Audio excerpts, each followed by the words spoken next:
आपण जर स्वतःला सुशिक्षित म्हणतो की आपण जागरूक आहोत, आम्हाला कुठेही कोणी फसवू शकत नाही, आम्ही जागरूक आहोत, जर असं असेल तर मला सगळ्यांना विचारायचं आहे की भारतामध्ये वक्फ बोर्ड हा 3ऱ्या क्रमांकावर कसं काय बरं प्रॉपर्टीला?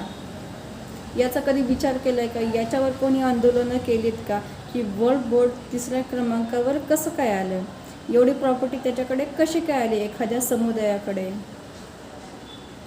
भारतात जास्त करून राहणारे हे भारतीय आहेत, तरी देखील आपल्याला अंधारात ठेवून अनेक असे निर्णय घेण्यात आले काँग्रेसकडून एखाद्या समाजाच्या हिताचे, आणि त्याच्याचमुळे वक्फ बोर्ड आज प्रत्येक ठिकाणी त्यांचा हक्क गाजवत आहे आणि अतिक्रमण करत आहे. मग याच्याविषयी आपण जागरूक का नाही होणार?